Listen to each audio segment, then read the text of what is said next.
Most people know me as Jim, although my full name is James Lewis Kennedy. I come from a mix of Scottish and Irish ancestry. I consider myself intelligent and determined, with a strong work ethic and a clear sense of right and wrong. I don't tolerate nonsense. If my ancestors could speak from their graves, they would tell you about the Scottish spirit, especially evident in Scotland's ongoing fight for independence. My father, who has passed away, instilled in me a disdain for foolishness, and his lessons still resonate within me. My mother now lives in Arizona, enjoying the warmth far from the snow and rain of upstate New York. She lives with her sister, who is also a widow, and we talk every week. I have a younger brother and an older sister who live across the country, both with busy families and lives. Now, about my current situation, a few months ago, I discovered that my lovely wife of 9 years, Laura Gravesner, had been involved with other men, yes, multiple men, over the past 4 years. She decided I was not enough for her, and her needs outweighed what I could provide. Instead of wallowing, I sought information.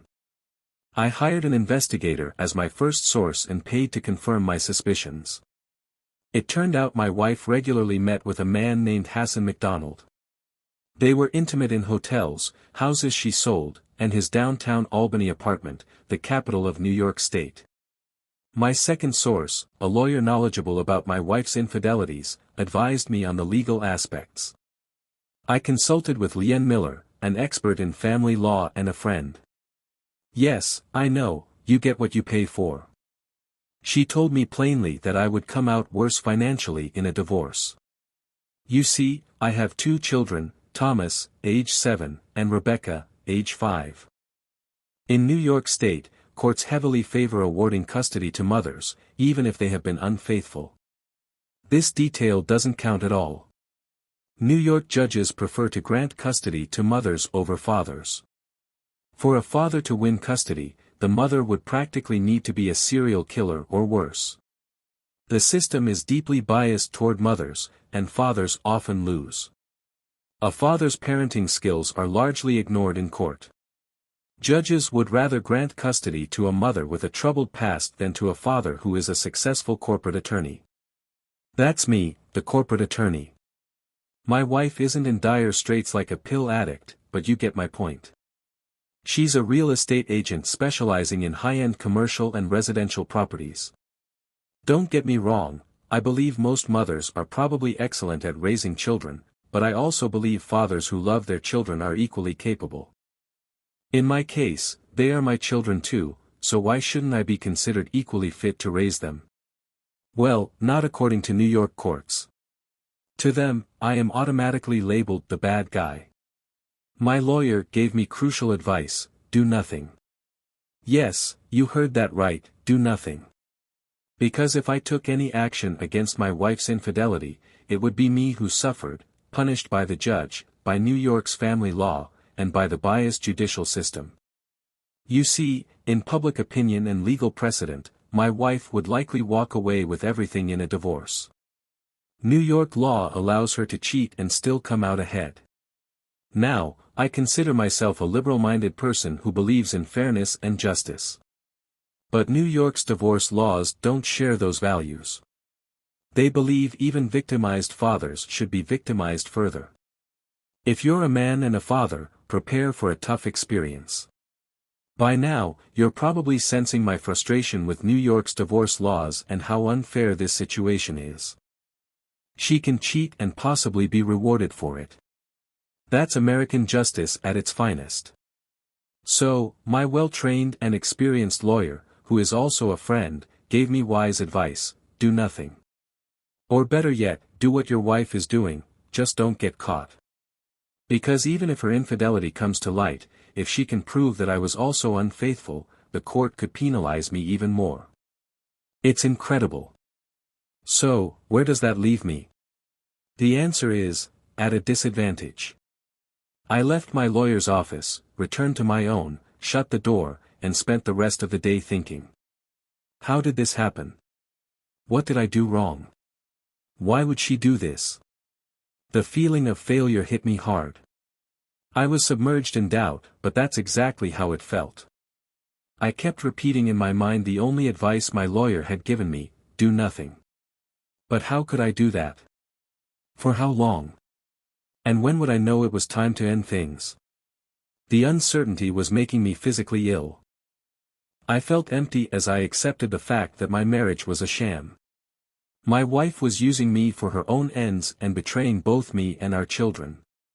Her own satisfaction seemed more important to her than our family. Was I exaggerating? Should I calm down and come up with a plan? I knew I needed one, but at that moment, I had no idea where to start. It required serious thought. Around 6 p.m., I returned home and put on a facade of being a content husband and father. On the drive home, I resolved not to show any signs that I knew about my wife's betrayal. I would act happy, extremely happy. Then I decided to do exactly what my wife was doing but without getting caught. If it was okay for her, then it was okay for me. Tit for tat, right? That became my new motto. Forgive me if I ramble or sound incoherent at times. This has been weighing heavily on my mind, and it feels good to get it off my chest. A week later, I visited a psychologist who began asking me about my relationship with my parents and if I had any issues with my father. I quickly dismissed the psychological approach and decided to handle things my way by putting my thoughts in writing. So, a few months later, after much introspection and realizing I needed to take action to regain some control and justice in this tangled situation I found myself in, I entered into a friends with benefits relationship with a woman from work. She's a lawyer at the same firm where I work, divorced with 2 young children in elementary school. Amanda Stewart is a year older than me, tall, slim, very fit, and stunningly beautiful. I can't understand why she wants to be with me. I mean, she could have any man she wanted with just a snap of her fingers. Don't get me wrong, I'm not unattractive.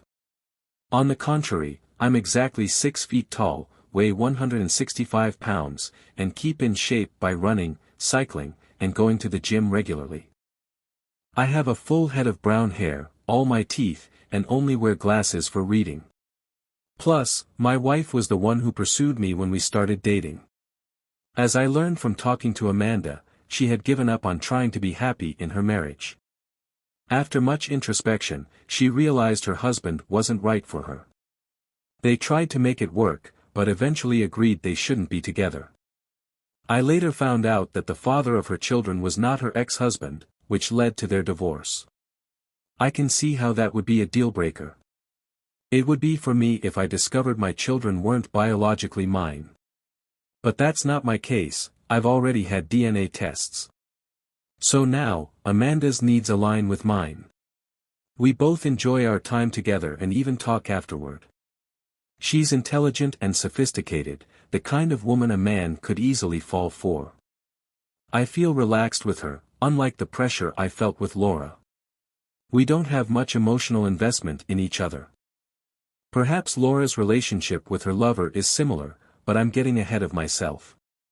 I thought that if Laura ever ended things with her lover, I would do the same, but there were no signs of that happening. Occasional updates from my investigator confirmed that my wife was still seeing her lover at least once a week.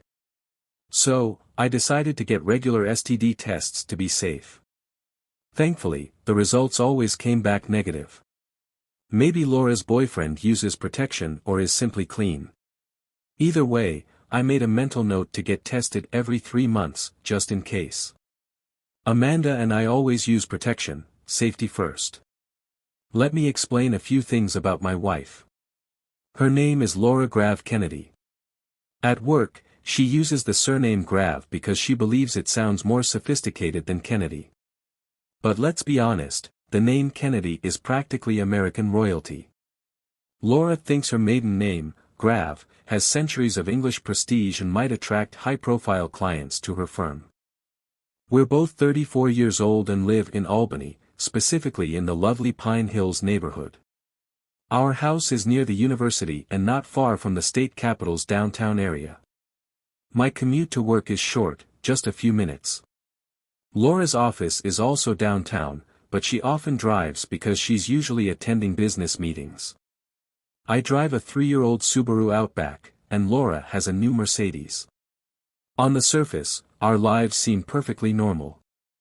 We're busy with the kids, our careers, and all the daily demands of life. Our house is about 80 years old but has been well maintained and updated over the years. It's a Queen and Victorian-style house with 3 stories and plenty of space. We could go the entire day without crossing paths until mealtimes. We have 5 bedrooms, 6 bathrooms, and not enough closet space. The basement and 3rd floor are filled with storage for clothes, Christmas decorations, costumes, and sports equipment. I have a detached 2-car garage at the back with gardening equipment. Laura is always updating something, like turning a small bedroom next to ours into a walk-in closet for the master suite. We live a typical upper-middle-class life, and I thought everything was fine, at least, I did. It turns out something was missing for Laura. It had been a while since I started noticing little things that eventually made me suspect Laura was having an affair. She was incredibly good at hiding it. When she came home, there were no signs she had spent the afternoon with her lover. We would make dinner, talk about our day, and plan our schedules for the coming days. Everything seemed painfully normal and mundane. Maybe that was the problem, normal and boring, without excitement. Everything seemed fine until I found something unsettling. While searching for Laura's car keys in her purse to move her car blocking the garage, I found another cell phone. It was turned off, so I turned it on. It was locked with a 6-digit code, and after a few failed attempts, I stopped to avoid being locked out. I didn't want Laura to know I had been snooping, so I turned it off and put it back. I spent days wondering why she had a second phone. All conclusions pointed to her hiding something, but what and why? I analyzed our life together, our marriage, and our work to find answers. Instead of confronting her, I hired an investigator. What they discovered confirmed my worst fear: Laura wanted more excitement, but not from me.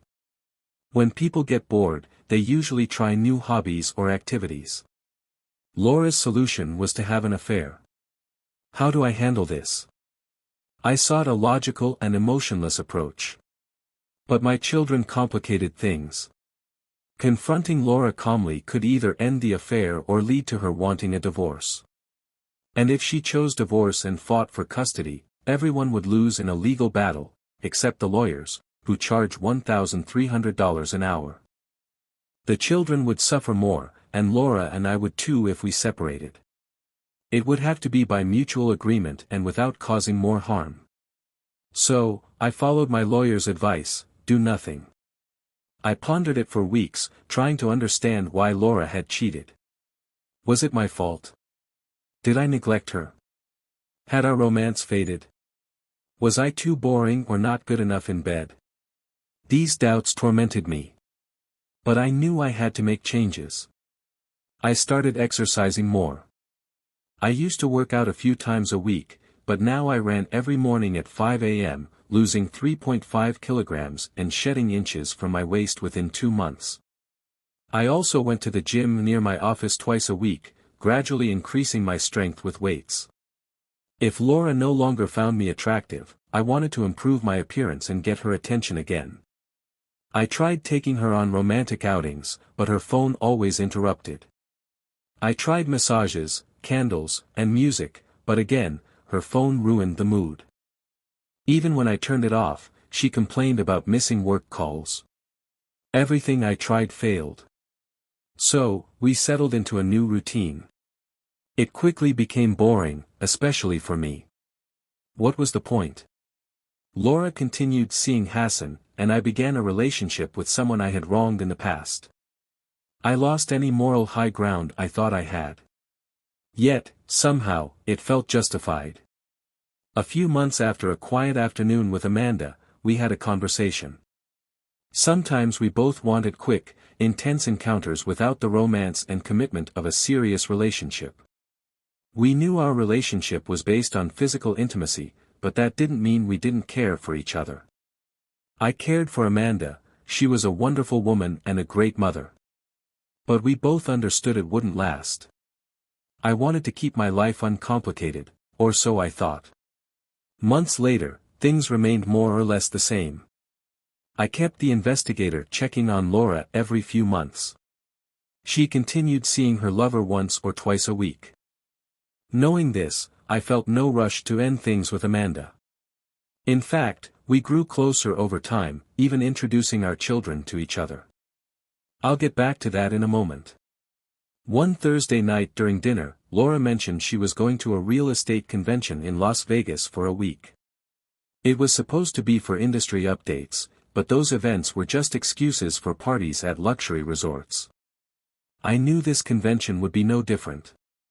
I saw it as an opportunity to shake things up and show Laura what she might be risking. But who was I kidding? Laura knew exactly what she was doing. She wasn't naive, she understood the risks and rewards of cheating in our marriage. The convention coincided with spring break. We had planned to take the kids to Disney World, but that plan was forgotten when Laura's convention suddenly appeared on her schedule. I expressed my frustration at her selfishness and lack of consideration for our family. We agreed to take the kids to Disney World that year, but my face clearly showed my irritation that she chose Las Vegas over being with us. This convention is very important to me, Jim. Besides, Rebecca is too small for some of the rides Thomas can enjoy. If she can't do everything, it'll just cause arguments, Laura explained. I don't understand why you put another convention ahead of our family, I replied. Laura sighed deeply and rolled her eyes. The company wants me there, and everything is already booked. I don't want to talk about this anymore. I'm going to the convention. End of story. The rest of the night was quiet. After putting the kids to bed, I took a long shower while my mind raced. I didn't sleep well that night, but an idea came to me, something that seemed fair from my perspective. A few days later, I suggested to Amanda that we take our kids to Disney World in Florida for a short vacation. I didn't mention it to Laura. After organizing the details, Amanda and I agreed to move forward with the plan. We booked flights and the resort quickly. Laura hadn't even left for the airport when I started packing. The kids were beyond excited. I told them to keep it a secret from their mom for now, and they agreed with big smiles.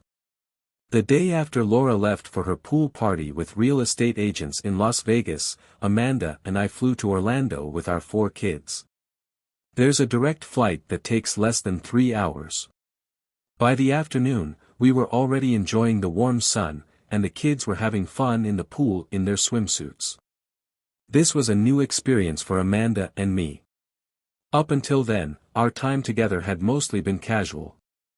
Our children had met once before, coincidentally, at a shopping center in Albany on a Saturday. We ended up having lunch together at a fast food restaurant with a play area for the kids. During our trip, Amanda and I had a different kind of conversation. She opened up more about her marriage and its breakdown. She also spoke about how committed she was to her kids. After her divorce, she realized her mistakes and was determined to be a good mother. She deeply loved her children and wanted the best for them, working hard to provide it. I shared the pain and betrayal I felt when I discovered Laura's infidelity with Hassan. Amanda listened attentively while also keeping an eye on her kids. I tried to read her expression to see what she thought. She was in lawyer mode, then expressed her thoughts. You know, Jim, your current situation is almost like an open marriage. Even if you haven't acknowledged it. Are you sure this is how you want to live? I looked at her and replied, I haven't confronted Laura yet because I don't want to disrupt the lives of those 2 kids. I don't want to become a weekend father who only sees his children a few weeks a year. Everything I've read says that children suffer more during a divorce. I can't risk that, not yet. I took a deep breath, realizing I hadn't been breathing for the last minute while speaking. I knew Amanda would eventually want to end our friends with benefits relationship. That was simply part of her nature. I knew she wasn't very committed to monogamy, given her history. So, it seemed likely that our relationship would end the longer it continued. I thought she would find someone new for that kind of relationship, but she didn't.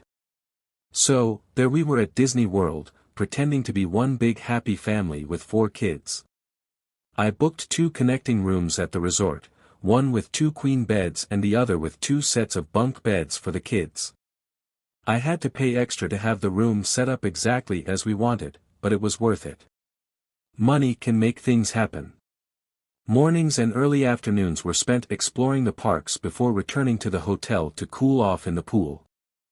By dinner time, the kids were ready for bed, which gave Amanda and me time to relax with drinks, food, and, of course, each other. 5 days at Disney World were fantastic. The kids experienced everything, including a day at SeaWorld, and they loved every moment. They were sad when it was time to go home and return to school. I had to go back to work, and so did Amanda. Meanwhile, Laura was returning to her usual routine at home. Laura showed up later that same day we returned. She had a tan but was dealing with a severe migraine after so much partying in Las Vegas. The kids, excited, told her about our trip to Disney World and SeaWorld. When she looked at me, she expressed her disapproval, asking why I had taken them without her. "What the hell, Jim? I thought we were going to Disney World as a family. Why did you take them without me?" she exclaimed. "Well, remember we discussed this, and you chose to go to Las Vegas for your convention instead of being with us.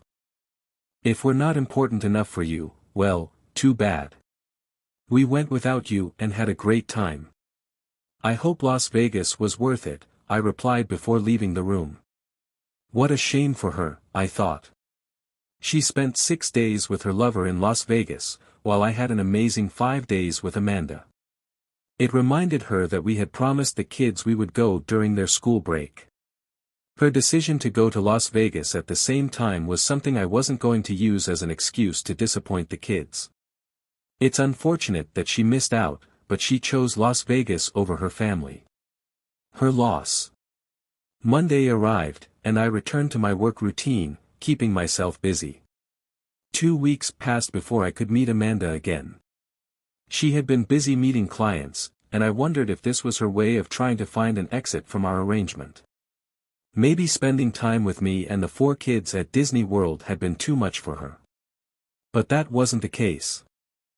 Amanda had sent me several texts saying how much her kids enjoyed Disney World and how much she did too. The next time we saw each other, I noticed a subtle change in how we interacted. There were small details. Amanda seemed more relaxed when we were together, and she showed more affection, stroking my hair and holding me close. The intense encounters we used to have were evolving into something more tender. We still focused on making each other happy, but something was changing. When we were alone, Amanda began calling me darling and love. Meanwhile, things with Laura remained unchanged. The latest report from the investigator confirmed what I already knew. Laura was still seeing her lover regularly. So, I decided to stick with my routine.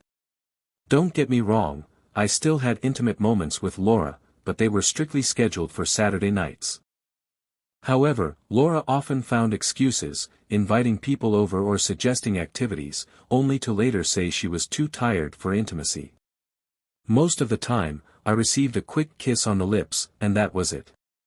As a result, we were intimate maybe once a month, if at all. I tried to be the understanding husband, but honestly, I was losing patience. Laura was the one who started this, and I had become adept at spotting the signs of trouble ahead. 8 months later, my life had gone through significant changes, so many that it's overwhelming to know where to begin. First of all, Laura dropped a bombshell 6 months ago: she's pregnant. She revealed it about a month after returning from the convention in Las Vegas. Given that our intimacy had been minimal in the months prior, I'm almost certain I'm not the father. I plan to wait until the baby is born and then get a DNA test here in Albany, which can give me results within 24 hours. Currently, Laura is very pregnant and has significantly reduced her working hours, although she continues to see her lover regularly. If the DNA test confirms my suspicions, I hope her lover is ready to accommodate Laura and her child in his small 1-bedroom apartment. After Laura announced her pregnancy, I consulted my lawyer again to review my options. Establishing paternity through DNA testing is crucial because, under New York law, any child born during a marriage is automatically assumed to be the husband's unless proven otherwise. So, getting the DNA test as soon as the baby is born is a top priority for me. My lawyer also suggested exploring other legal avenues once paternity is confirmed, but that's a topic for later. Laura's voice echoed in my mind as she said, "I'm in serious trouble. I'm almost sure I got pregnant during the convention in Las Vegas." There was a man I had seen at previous meetings, and this time, I ended up sleeping with him due to alcohol and poor judgment. This continued for 3 days, a huge mistake, worsened by another oversight. I forgot to renew my birth control prescription last month when I was too busy. I thought it would take more than 3 months to get pregnant after stopping the pill, but apparently, I'm one of those rare cases where it happens faster. When the baby is born, it will be painfully obvious to Jim and everyone else that he isn't the father. This is a disaster. What do I do now? My husband might leave me, he'll probably kick me out of the house. I suppose I deserve it, but we're still a family, and I deserve some consideration. I will fight for my children and even threaten if necessary. I want us to stay together as a family. If I can persuade Jim to forgive me and accept this baby as his, just like our other children, maybe we can get through this. Maybe I should confess now or wait. Jim and I were intimate a few days after I returned from the convention. When we finally did, I made sure to act as if everything was fine.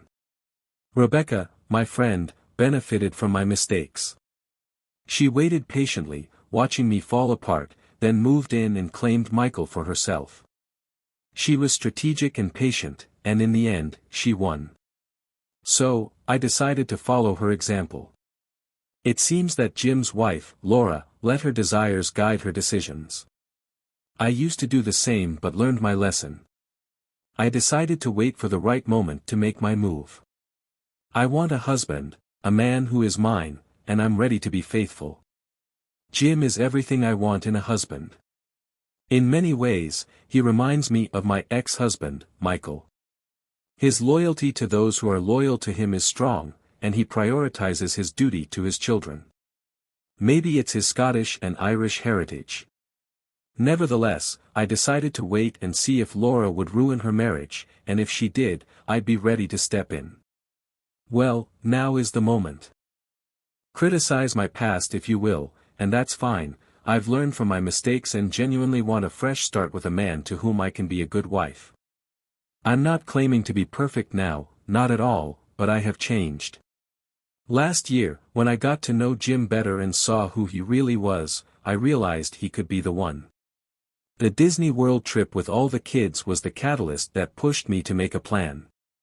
Honestly, I didn't have to do much, just wait, subtly show Jim how I felt, and prepare for the next step.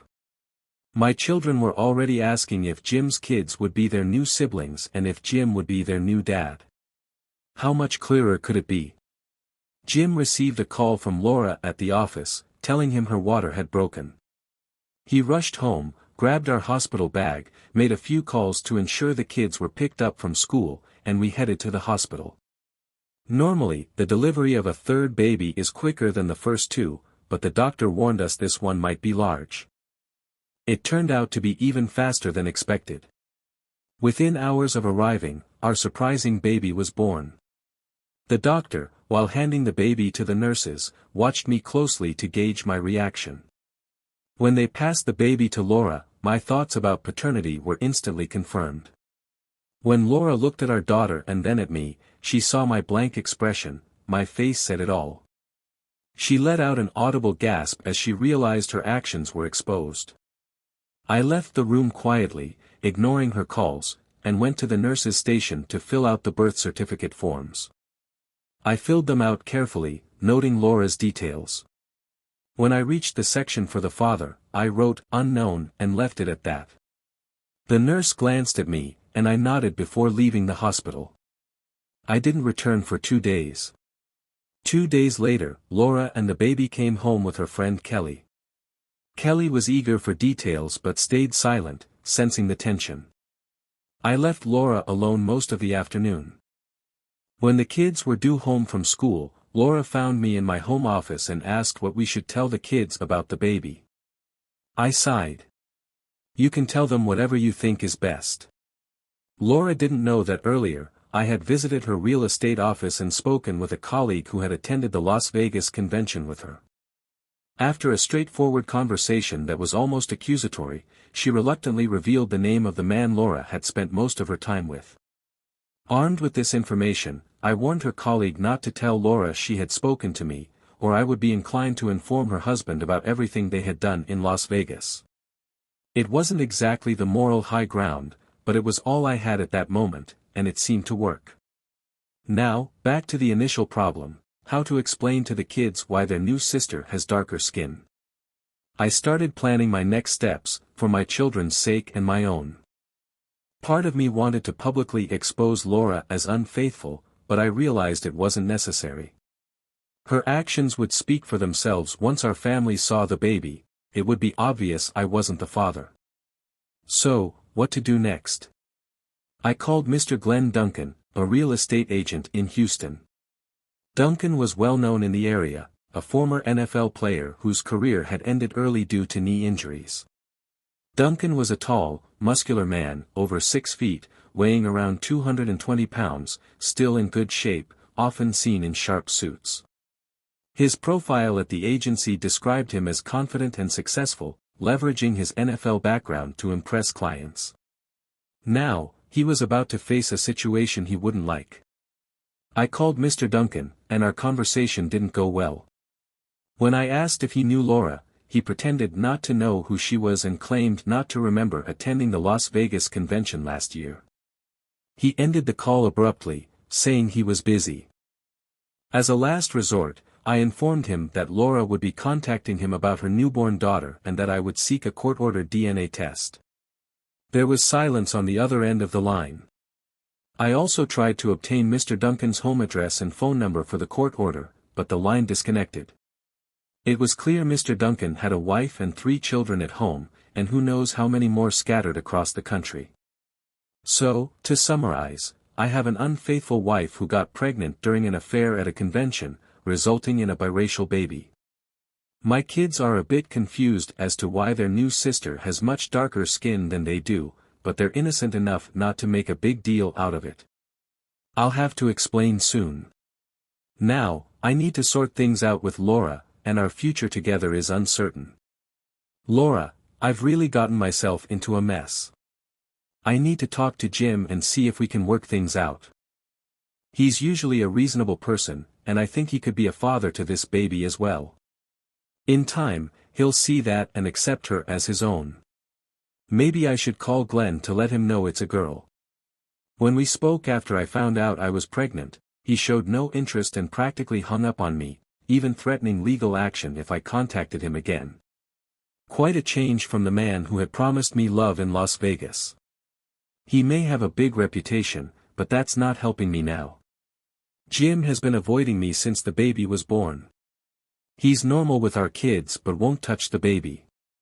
When she cries, he looks at me to take care of her. He moved out of our bedroom and took his things to the upstairs guest room, moving his toiletries to the guest bathroom. He set up the crib in the master bedroom where I still sleep. I know he'll calm down in a few weeks and want to talk. He'll also want to be intimate again. I plan to go to the gym to lose the remaining baby weight. When he sees me without clothes, he'll desire me again. Jim has been spending more time outside the house with the kids, going for walks in the park. They come back excited to tell me about their adventures. Meanwhile, I'm here day and night caring for the baby.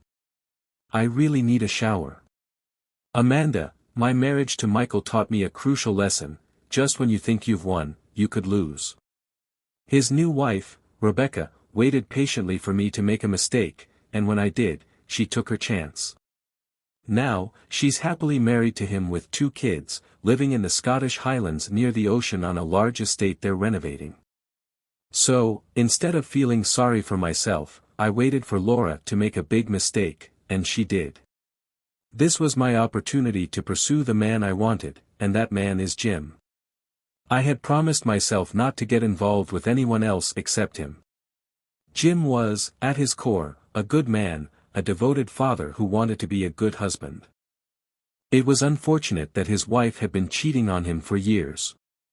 Recognizing the signs of infidelity was easy for me, having made similar mistakes in the past. My children were conceived by two of my lovers, not Michael, which is why he's now married to someone else. I made sure to spend time with Jim at work. I visited his office when I could, and we started having lunch together more often. Rumors among the lawyers and staff about Laura's affair and the fact that Jim's newborn wasn't his child were already circulating. Speculation about his divorce was whispered every time Jim left the office for personal matters. People wondered if that day would mark the beginning of the end. His lawyer's office wasn't far, so he often walked there to clear his mind. He texted me when he headed there, and I waited anxiously to see what would happen. I knew Laura's days were numbered. Jim, I've been tormented by what to do about a wife who had a child with another man and has been cheating on me openly for years. My initial impulse was to pack up all her things, throw her out along with the baby, but realistically, I couldn't, not yet. The kids would ask too many questions, and I'm not cold enough to handle that right now, though I wish I could be. I knew I had to take action, even if it hurt the whole family. Laura's father privately advised me to do what I thought was right, as even he couldn't believe his daughter had been so foolish. Laura, my parents lived nearby in Albany and were eager to meet their new granddaughter. When they entered the master bedroom to see the baby in her crib, they were completely stunned. My mother covered her mouth, staggered back, and had to sit down in a nearby chair. My father just stared at me, shaking his head in disbelief, then left the room, walked downstairs, poured himself a whiskey, and sat at the dining table staring at his glass. He didn't move when my mother and I joined him a few minutes later, the baby in my arms as I prepared to nurse her. My mother looked at my father, who poured her a drink as well and pushed it toward her. She took a large sip, and both turned to look at me. I decided to tell them the truth, but not the whole truth, it would be too much for them at that moment. I admitted to having had relations with a black man in Las Vegas last year. My father muttered, "Not everything that happens in Las Vegas stays in Las Vegas," an unnecessary but true comment. My mother immediately asked the most obvious question, "What's going to happen between you and Jim now?" I sighed before answering, "I don't know." My mother looked down at the table and continued, "Are you going to separate?" I quickly raised my head and responded firmly, "No," she pressed on, "Is he going to kick you out of the house? We've barely spoken since the baby was born. He spends all the time he can out of the house with the kids. He moved into the guest room, which was supposed to be for the baby, which is why the crib is in the master bedroom," I said. My mother shook her head in disappointment, and my father remained silent, staring at the table. Finally, my mother summed up her thoughts with a heavy sigh, "My God, how could you make such a foolish mistake? I thought we raised you better." Her comment wasn't a question. I stayed silent as the baby nursed. My mother had hit the mark. Jim would make me leave. I hoped he would understand and accept being the father of this little girl, but every time he looked at her, she reminded him of my betrayal. It was clear that I had cheated, and we hadn't discussed it at all. He avoided me whenever he could, and I couldn't blame him. What man wants to face the fact that his wife got pregnant by another man, and now here is the result of that affair? It wasn't as if I had a long-term relationship with Glenn. He was well known in his field, charming, and always good at complimenting women. This time, fueled by too much alcohol, I ended up in his hotel room on the first night of the conference. We spent the next few days together, and it was thrilling. I forgot all my usual responsibilities, work, kids, husband, and simply enjoyed the attention he gave me. When I returned home, I rushed to reconnect with Jim intimately, hoping that it would repair the growing distance between us. Perhaps he suspected something about Jason as well. Our lack of intimacy lately was affecting family life, and I thought spending more time together as a family should be our priority. A few weeks later, I missed my period. My nipples were unusually sensitive, and I experienced morning sickness. I knew I was pregnant and had to make a decision. I considered the possibility of abortion but didn't go through with it. Silently, I prayed that this baby was Jim's, but it wasn't. Jim, to answer the direct question of what I should do now, I felt consulting with my lawyer would provide clarity about the challenges ahead. Divorce seemed inevitable in my mind. It's difficult to imagine raising a child that everyone knows isn't biologically mine. A biracial child born to clearly white parents raises questions. Initially, I suspected Jason might be the father, but that wasn't the case. Laura had cheated on him as well, which I found somewhat ironic. You might think my stance is outdated for the 21st century, but it's not about race, it's about Laura's infidelity. The child is innocent and didn't choose their parents, whether the father is black or white is irrelevant. What matters is Laura's betrayal. My lawyer asked if I had done a DNA test, which I had, and I provided the results along with the evidence collected by my investigator, including photos. We discussed New York State family law and its implications, especially given Laura's clear infidelity during our marriage. I made it clear to my lawyer, Lien, that my absolute priority was my 2 children. I wanted full custody and was prepared to fight aggressively for it. I intended to argue that Laura was an unfit mother based on the evidence and that custody should be mine.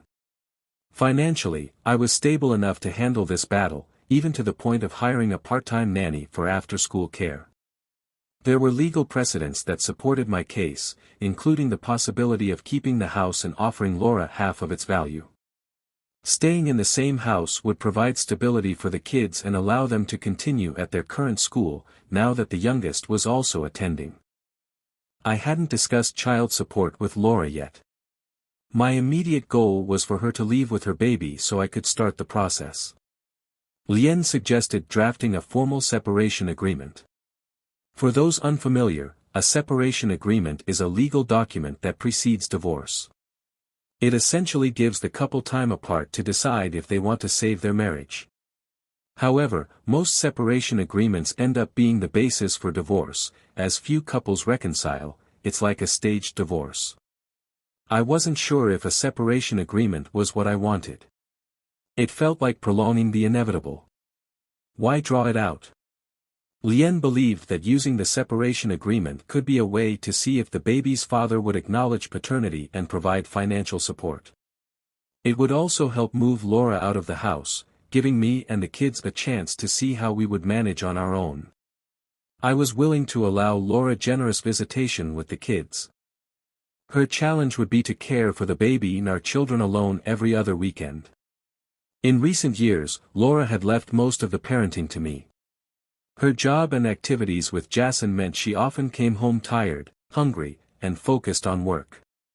Sometimes, she would leave in the evenings for client meetings or to show houses. Some weeks, we barely spent any time together as a family, so I took care of the kids. They depended less on their mother, and we kept moving forward with life. Since the baby was born, Laura and I barely spoke, and I didn't help at all with caring for the baby. It all fell on Laura. About a month after the baby's birth, on a Friday night, I took action. I grabbed a large envelope and said to Laura in a serious tone, "Laura, we need to talk." Her expression said it all. She turned pale, realizing this was serious and would not end well for her. She had hoped that by delaying our conversation about the baby and her infidelity, I would overlook the fact that she had a child with another man. I poured her a glass of wine and placed it on the dining table. I had a glass of ice water for myself. The manila envelope was in front of me, and she stared at it while taking a sip. She nodded toward the envelope and asked calmly, "What's in there, Jim?" I got straight to the point. "This is a separation agreement that my lawyer prepared. I think it's time we consider our future. Our marriage is not in a good place. Clearly, I'm not the husband you want, and right now, you're not the wife I want. It's better for both of us to separate. You can see the kids as much as you want, but they'll live with me. I've arranged for a part-time nanny for after-school care when I'm not here, and my job allows me to work more from home. Laura looked stunned, caught off guard by the separation agreement, and needed time to process it. "Jim, why do you want us to move?" she asked. My expression said it all. It was time to be honest. "Laura, let's be realistic. You cheated and got pregnant. I can't accept that. You've been unfaithful for years, and this ends here. You have 30 days to pack, find a place, take your baby, and leave." I started feeling more agitated, wanting to vent my frustrations, but I knew it wouldn't help. I had to think of my kids first. Staying calm was difficult. I pushed the envelope toward her. "Here's the separation agreement. I've tried to be fair. If you want, consult a lawyer. But I want you to know this, I will not consider your baby as mine." I stood up from the table and left the room. The house fell silent. Over the next month, I tried to keep things as normal as possible at home, knowing that my wife and her baby would be leaving. She found a 2-bedroom apartment near her office during her maternity leave, which gave her time to settle in before returning to work. The separation agreement had specific dates, and from time to time, I reminded Laura of the deadline to move out. We went through the house, and she chose the items she would take to her new place. I removed all the photos, especially those that included her, and made a list of the changes I wanted to make once she was gone. During this time, I kept my relationship with Amanda separate from Laura. I wasn't even sure if Laura knew about Amanda. Amanda and I saw each other a couple of times a week and spent weekends doing activities with the kids, like hiking and visiting local parks, which the kids loved. Now that the kids were a bit older, Amanda became curious about Laura's plans. She asked what I intended to do after the 6-month separation period. I answered honestly that I doubted there would be any reconciliation. Laura barely spoke to me unless it was about the kids. My plan was to proceed with the divorce. Initially, I pursued the separation agreement on Lien's advice, thinking about the kids and our families. My mother in Arizona didn't really care about my decisions, but I knew Laura's family expected me to forgive her and accept her baby as mine. To me, respect was essential. Without it, there was no marriage or relationship. I couldn't trust Laura to have my best interests or those of our children in mind, and I knew I could no longer genuinely care for her. So, the marriage was coming to an end. Amanda watched me closely. She knew I was hurt and vulnerable, but she also knew I had to take things slowly, prioritize my kids, and ensure they had a stable home and life, and that's exactly what I did.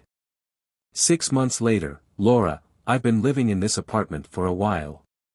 Jim allowed me to take enough furniture to make it feel like a home. I took items from the master bedroom, many kitchen utensils, dishes, and the kitchen table with chairs. When the movers packed everything, I looked around the house and realized I would miss it. I'll come back to drop off the kids, but this will no longer be my home. It hurts to know that my mistakes cost me my family, my home, and the life I thought I would always have. If only I had stayed away from attractive men, I thought. I might have had discreet affairs, but getting pregnant changed everything. Now, I'm in a 2-bedroom apartment, almost like a single mother, with no time for a social life. It's been months since I've been intimate with anyone. Next week, I return to work, so I'll need daycare for the baby. My family hardly calls, and people at work looked at me strangely when I visited the office recently. Losing the pregnancy weight has been slower than I expected, and money is tight. I had to return the Mercedes and settle for a Volkswagen. Jim still drives his Subaru. Some things never change. He remains that steady presence I always knew he was. I hope the divorce papers arrive soon. The separation agreement ends in a couple of weeks, and Jim shows no signs of forgiving me or wanting to reconcile. I tried to talk to him the last time he brought the kids, but he just looked at me and left. I'm beginning to understand what he meant about respect, even though it's a little late. Amanda, well, it's time to take action. The man I always wanted is now divorced and has adapted well to life as a single father. Jim manages the kids, work, the house, and even maintains a bit of a social life, all with impressive organization. Our social life has mostly been me and my kids, which suits me fine. We've been spending a lot of time together, almost like a family. The kids and I have been staying at Jim's house more often, even spending the night on weekends. I realized that I wasted my time with Michael, and I'm not going to repeat that mistake with Jim. Michael was a good man who could have been a great father to my kids if only he had been their father. My sense of entitlement was so strong that I thought I could have it all my way. I had affairs with several men, and eventually, the inevitable happened, I got pregnant twice. When Michael found out and confronted me, I shut down and refused to talk. He left, telling me to call him when I was ready to be honest. I felt so ashamed that I never called, and eventually, he moved on and found someone who truly loved him. I deeply regret my foolishness and won't make that mistake again. Now, the man I desire is finally free to be with me, and I'm free to be with him. However, there's a new complication. Jim, I'm officially divorced now. I'm a single father raising 2 kids who are growing up fast. My job as a corporate and tax attorney may be dull, but it pays well. I work from home part-time, allowing me to handle the important daily routines with my kids. I'm home by 4:30 every day to cook dinner, help with homework, and manage their various activities. Lately, Laura has been seeing the kids less. She returned to work and has struggled to manage being a mother to her newborn, leaving little time for her older children. I've reminded her that the kids miss her and need her attention, but with her real estate job and weekend open houses, she spends less time with them. There's not much I can do about that. So, I've been planning a lot of outdoor activities for us. Amanda and her kids are with us often, and if you didn't know better, you'd think we were one big happy family. And then things took an unexpected turn. Amanda, all the signs and symptoms were there. This morning, my usual cup of coffee didn't sit well, and I found myself bent over the toilet as breakfast made a quick reappearance. After cleaning up, I got the kids ready for school. On my way to the office, I stopped by the pharmacy and bought a pregnancy test. I knew exactly what it could mean. My breasts felt swollen, and I realized my period was late. Nervously, I stored the test in my bag and headed to work. All day, my mind raced, thinking about getting home to take the test. When I finally arrived home and the kids were in bed, I went to the bathroom and shut the door, which was connected to the main bedroom. Taking a deep breath, I unwrapped the test and prepared to use it. I held it under the stream of water and set it aside to work its magic. After cleaning up, I went downstairs to the kitchen, trying to steady my nerves. If the test showed what I feared, it would be a pivotal moment in my relationship with Jim, an all-or-nothing situation. Returning to the bathroom with slightly trembling hands, I picked up the small white plastic test. "Oh God, Laura," I whispered. "Seriously?" I had been considering talking to Jim and persuading him to come back to my bed, but he barely spoke to me. What could I do? Jason, my former lover, had moved away months ago, and I'd heard he was seeing a university student. It seemed serious. Between taking care of the baby and working, I had no time for a social life. Going out with my work friends scared me. You never know if you're meeting a decent guy or someone dangerous. What options did I have now? I thought maybe my husband could be a safe choice. I still loved him, he was the father of 2 of my children, and I believed that deep down, he still cared for me. I felt I had nothing to lose by trying to talk to Jim. I needed to plan it carefully in a neutral place without the baby. I decided to invite him to a restaurant downtown called The Barn. Despite the name, it was an elegant yet casual place with a menu Jim liked and a wide beer selection that he enjoyed. It was the perfect spot for our meeting, so I called him and asked if we could meet. Surprisingly, he agreed. Since Emma was born, we had barely exchanged more than a few words. I knew I had to be careful during this crucial meeting. It was our last chance to save our marriage. The divorce proceedings were already underway, but in my heart, I believed there was still hope. As long as we shared our children, we had a chance, and I still needed him. Jim, I debated whether or not I should meet Laura. Ultimately, I decided to set aside my disappointment and hear what she had to say. My primary concern was the kids, and maybe this meeting was about something important she wanted to discuss. Although she could have contacted me through her lawyer or just called, I thought we should be adults and talk face to face. So, I agreed to meet her at the barn but decided to bring reinforcements. Laura, when I arrived at the barn, I saw Jim already seated with another woman. She was blonde and attractive. They were sitting across from each other, holding hands. My heart sank. As I approached the table, they both stood up, and she moved closer to Jim. The introductions were, as expected, awkward. I hadn't anticipated that he would bring someone else. Jim seemed calm, with a slight smile, and my plan to win him back and reunite our family crumbled. Jim introduced her as Amanda. She was beautiful, about our age, and watched me like a hawk. I knew then that I had lost Jim. Jim ordered a drink for me and took the liberty of ordering food for everyone. He knew Amanda's tastes well, another blow. Once the drinks arrived and the food was served, Jim started, "So, Laura, what did you want to talk about?" I stumbled over my words, trying to find something reasonable to say. I talked about the kids and my plans for them over the next few months. Jim mentioned his plans for Christmas, which included a ski trip to Vermont with the kids. I nodded and agreed with everything he said. I hadn't noticed before, but when Amanda took off her thick sweater, it was clear she was pregnant.